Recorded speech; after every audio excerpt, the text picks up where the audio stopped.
Chapter 1. Blood coated the sands of the Blackstone Arena, drying into dark, sticky flakes under a merciless silver moon. Varric Thorn did not fight the abyssal bear. He unmade it.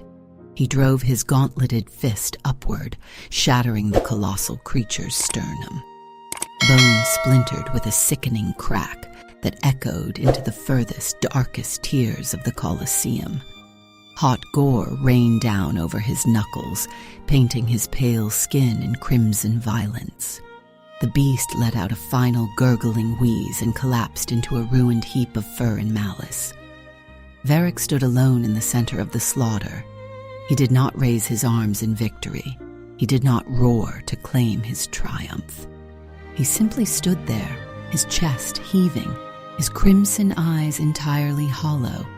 The madness was a starved, rabid wolf, gnawing relentlessly at the edges of his mind. 5 years. 5 years of waking nightmares, of a phantom agony that defied every healer in the realm. He reached up, his claws tearing his ruined tunic away to expose his bare chest. The cold night air hit his fevered skin. Right over his heart, a jagged, pitch-black scar in the shape of a scorched thorn bush, pulsed with dark, erratic energy. It burned. It always burned. It was a brand from a night his fractured memory refused to surrender. Around him, a crowd of 10,000 wolves sat in dead, suffocating silence. They did not cheer for their Alpha King. They survived him. They watched the sleepless tyrant, with breath held hostage in their lungs, praying his feral gaze would not turn toward the stands. High above the slaughter, hidden in the bleak shadows of the uppermost terraces, Maelus worked. She scrubbed the cobblestones until her knuckles bled. The harsh lye stung the raw, open cracks in her skin. But she welcomed the physical pain. It grounded her. It kept the terrifying memories at bay.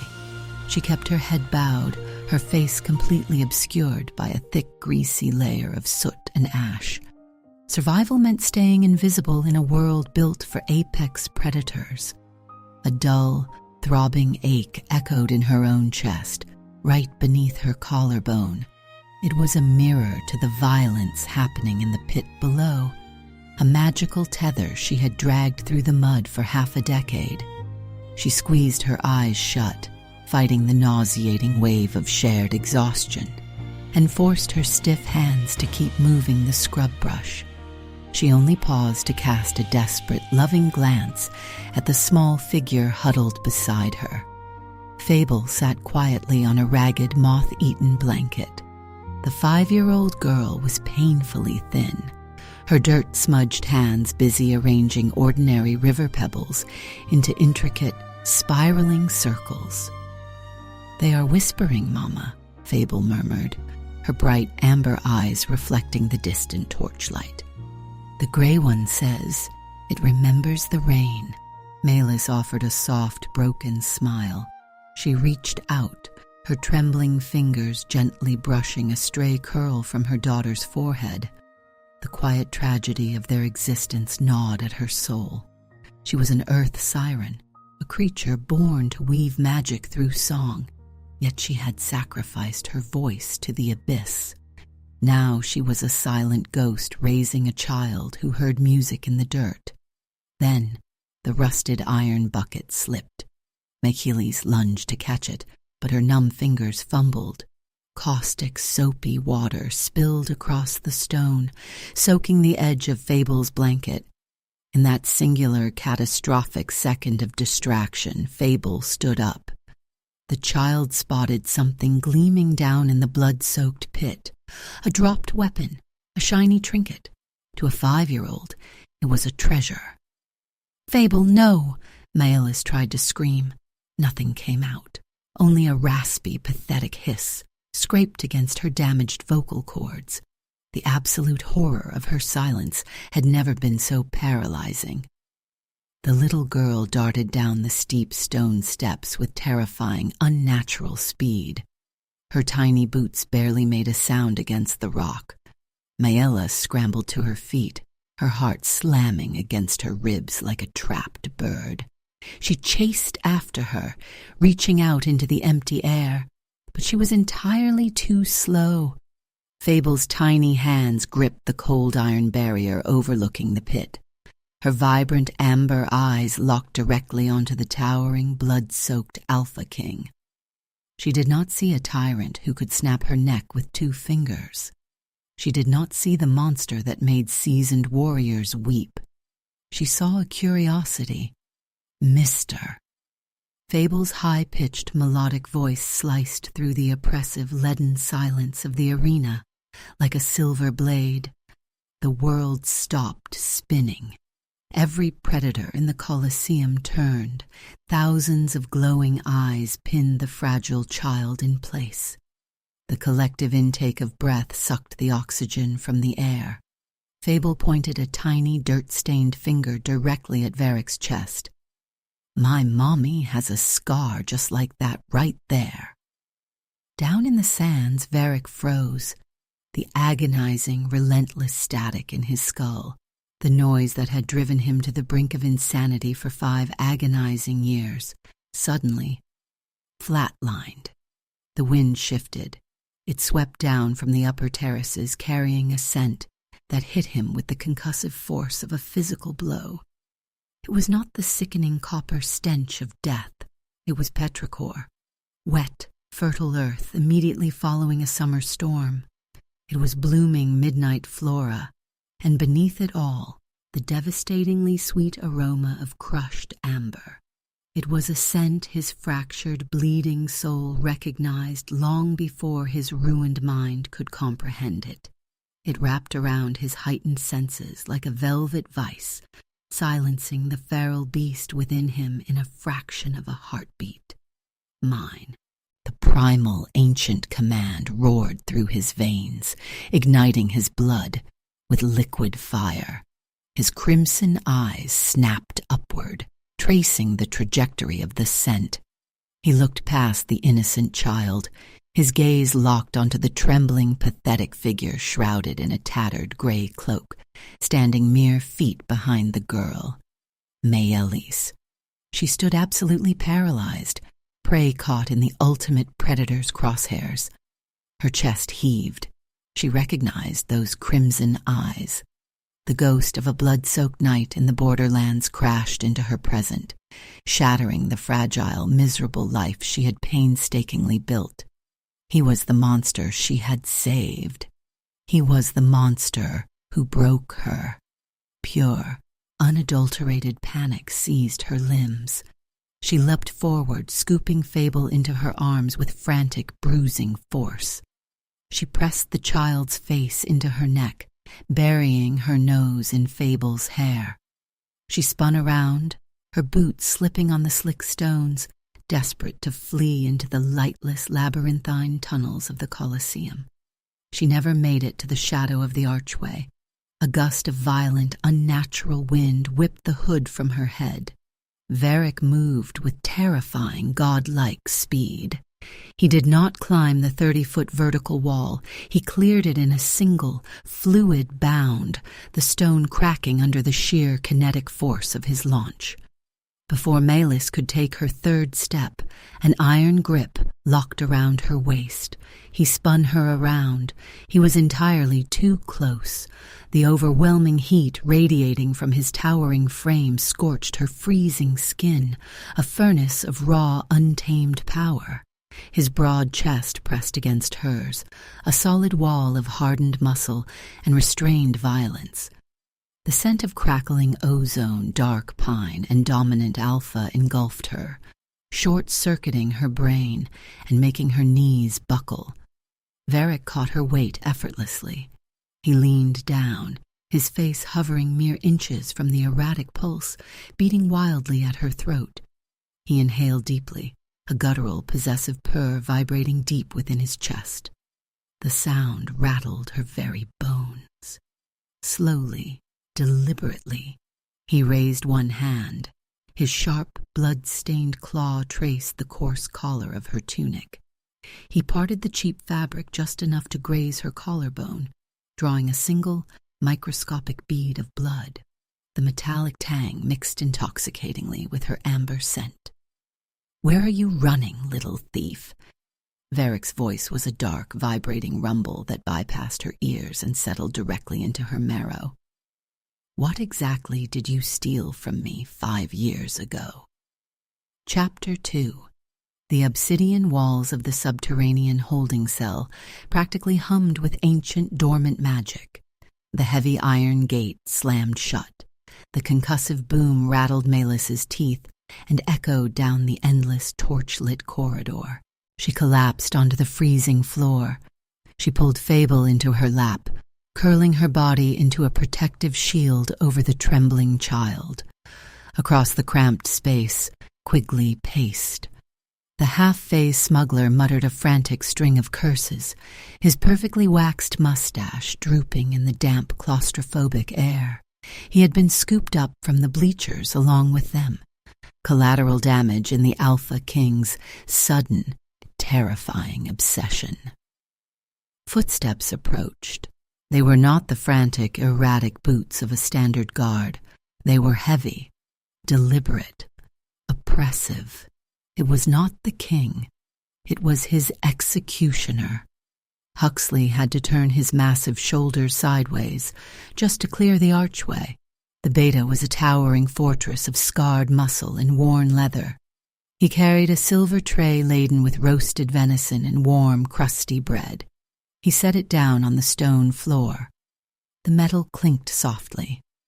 It was an absurdly gentle gesture from a man whose great axe was currently strapped to his back, the massive blade still gleaming with fresh viscera.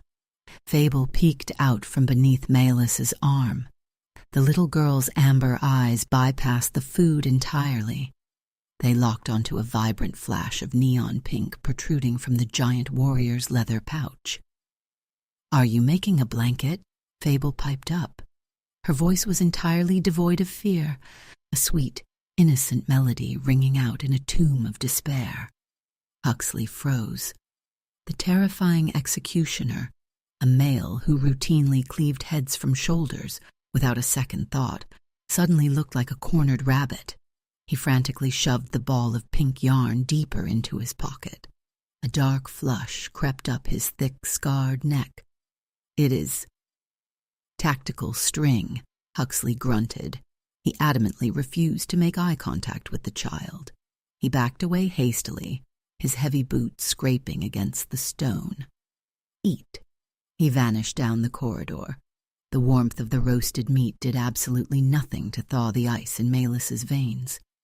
Because the second Huxley's presence faded, the air pressure in the dungeon plummeted. The scent of crackling ozone and dark pine flooded the space. It was suffocating. It was intoxicating. Varric Thorn stepped out of the shadows. He had washed the beast's blood from his skin, but the innate thrumming violence still clung to him like a second skin. He wore a simple, unlaced black tunic that exposed the jagged, blackened edges of his own chest scar. His crimson eyes swept over the cell. He dismissed Quigley with a single, lethal glare that sent the smuggler cowering into the furthest, darkest corner of the cage. Then the Alpha King turned his undivided attention to Melis. "Speak." The command was a low, guttural rumble. It vibrated through the cold iron bars and settled deep into her marrow. Melis clamped her lips shut. She shook her head desperately. She raised her raw, dirt-stained hands, her fingers trembling wildly, as she signed a silent, frantic plea for release. Varric's eyes darkened to a terrifying, bottomless red. He did not accept her silence. He stepped forward. The sheer heat, radiating from his mountainous frame, hit her like a physical wave. His wolf was right beneath the surface, clawing frantically at his ribs, demanding he claim the female who smelled of rain-soaked earth. "Do not play the fool with me, Awasan," he whispered. His voice was dangerously soft, a silken threat. "I heard you gasp in the arena. You have a voice. Tell me whose mark you bear." She stepped back. Her spine hit the freezing, damp stone wall. There was nowhere left to run. He followed. He caged her in. He placed one large, heavily calloused hand on the stone right beside her head, trapping her completely. He leaned down.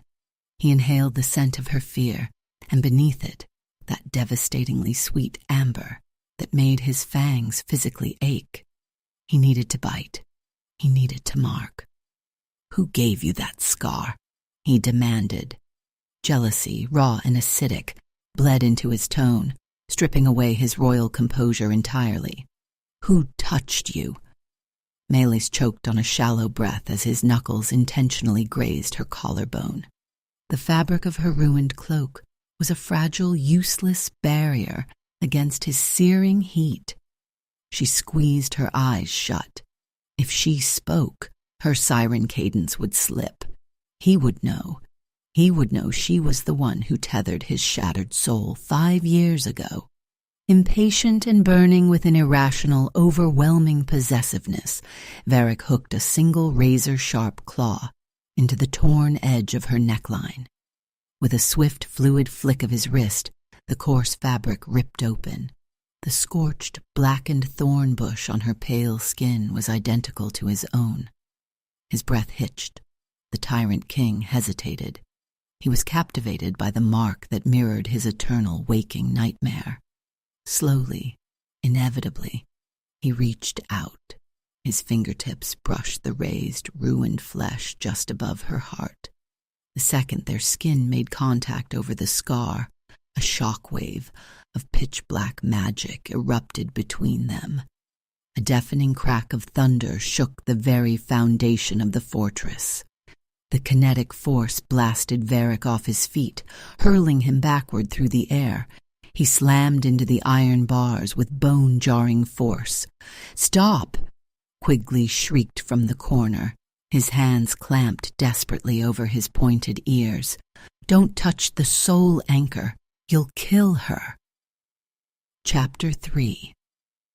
The concussive force of the blast threw Varric across the cell. He slammed against the cold iron bars, the unbreakable metal groaning in protest under the impact. He slid to the obsidian floor, his muscles coiled tight, fully expecting an attack. Instead, there was only a ringing silence. The suffocating scent of burnt ozone masked the damp dungeon air, stinging his nostrils. Varric slowly pressed a hand flat against his bare chest.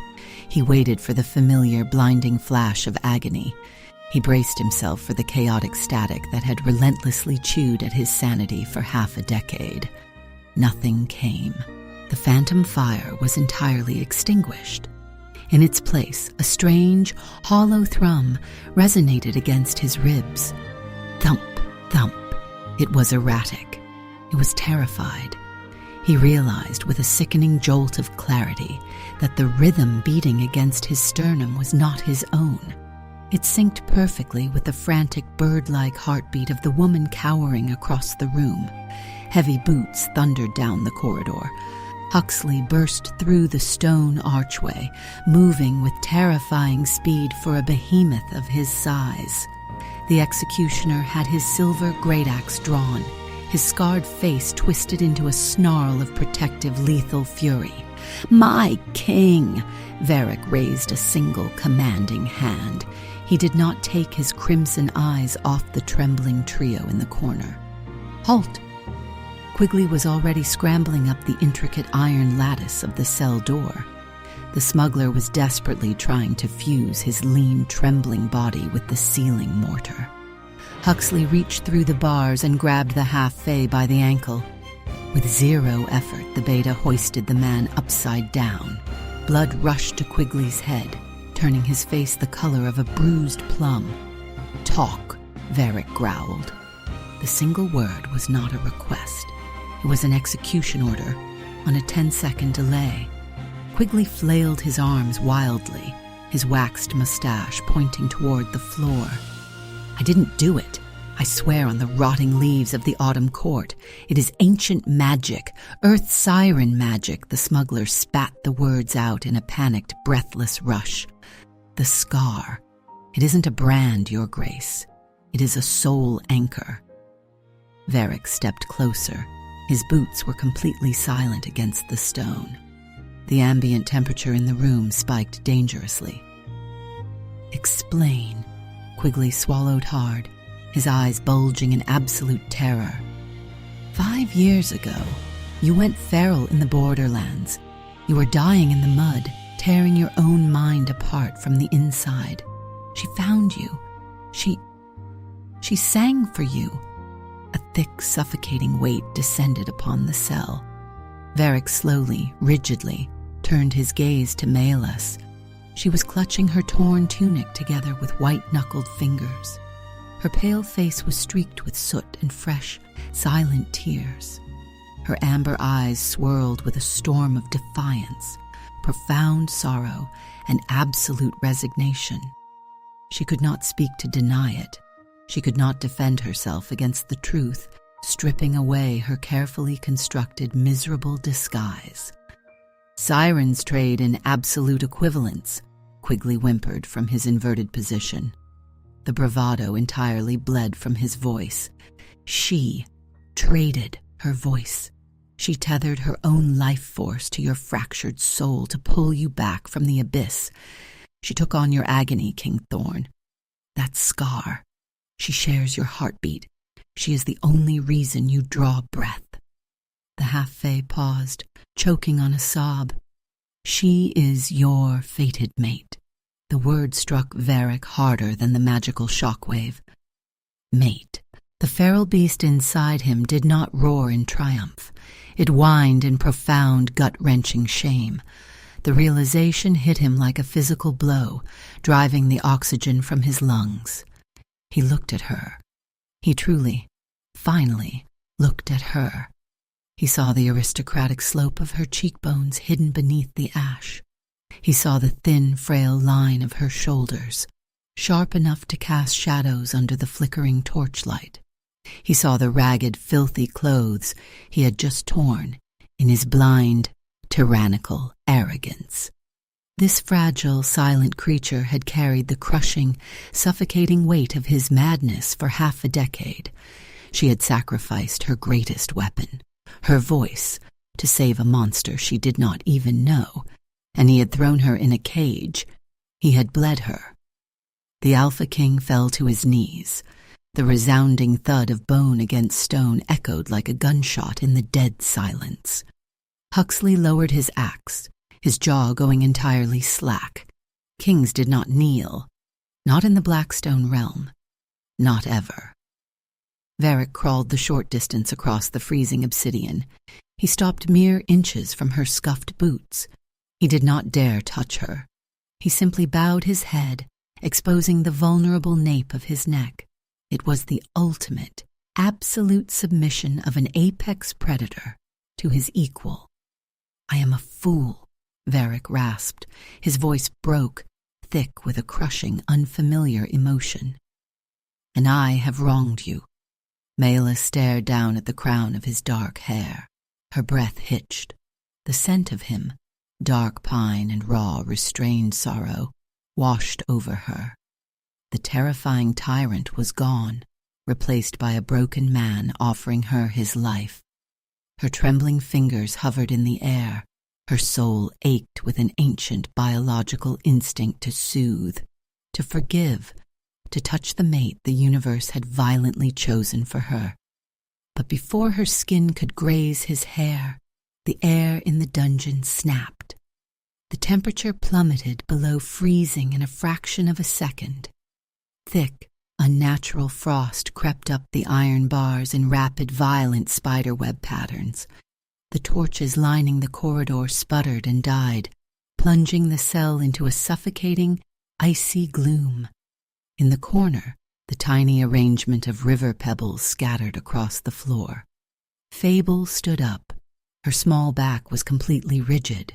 Her tiny hands were clenched into white-knuckled fists at her sides. Varric's head snapped up.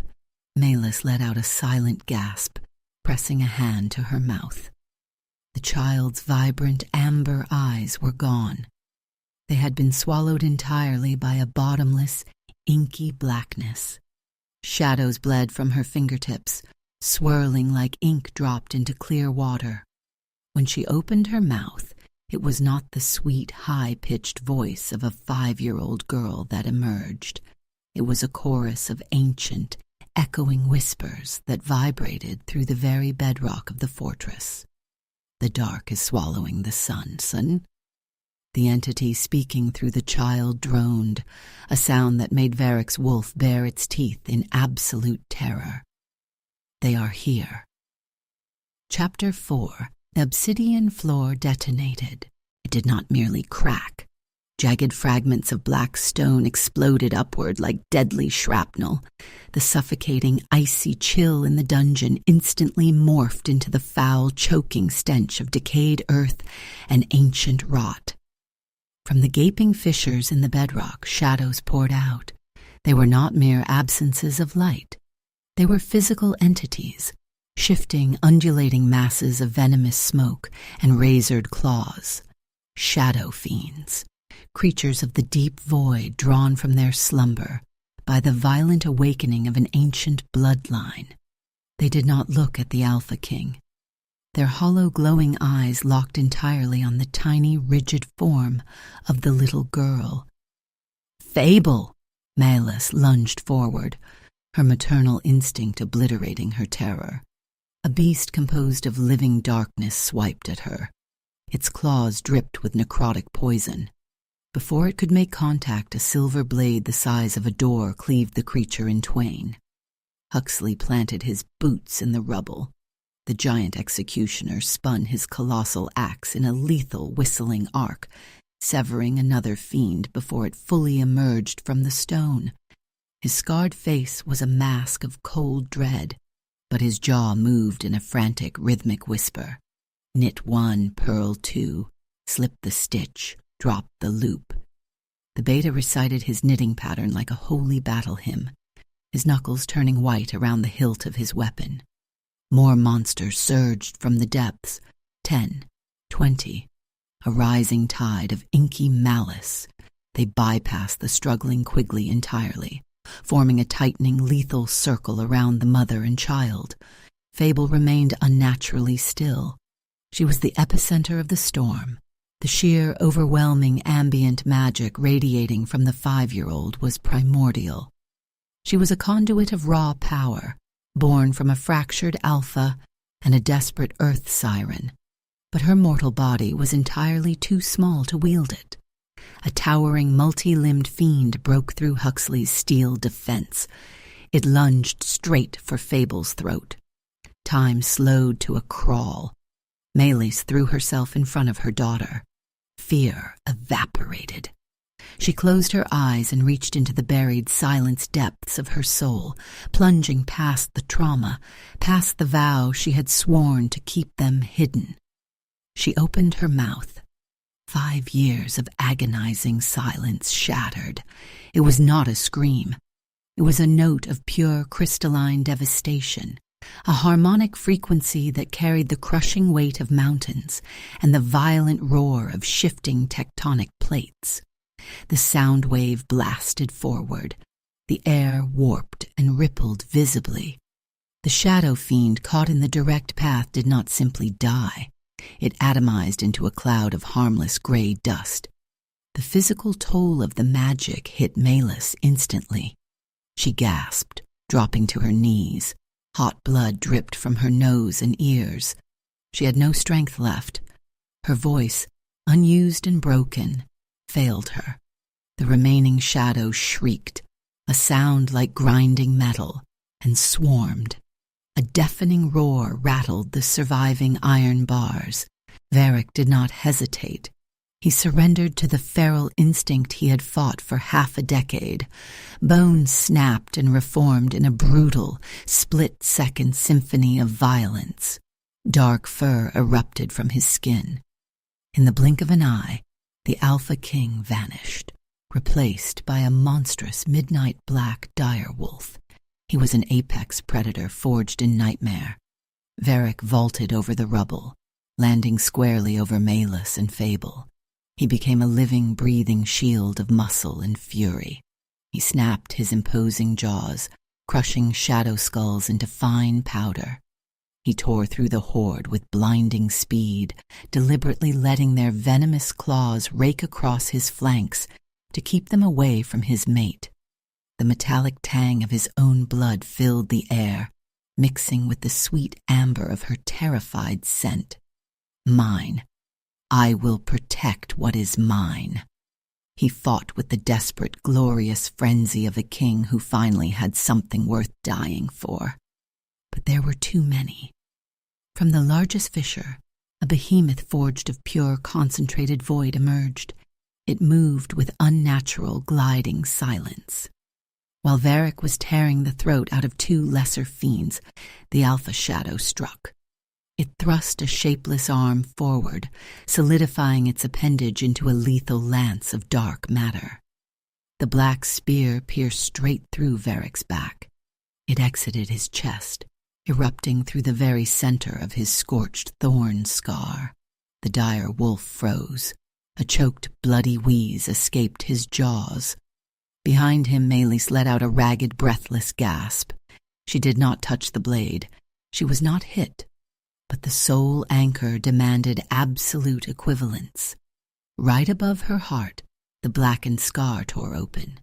Fresh, hot blood soaked through her tattered tunic.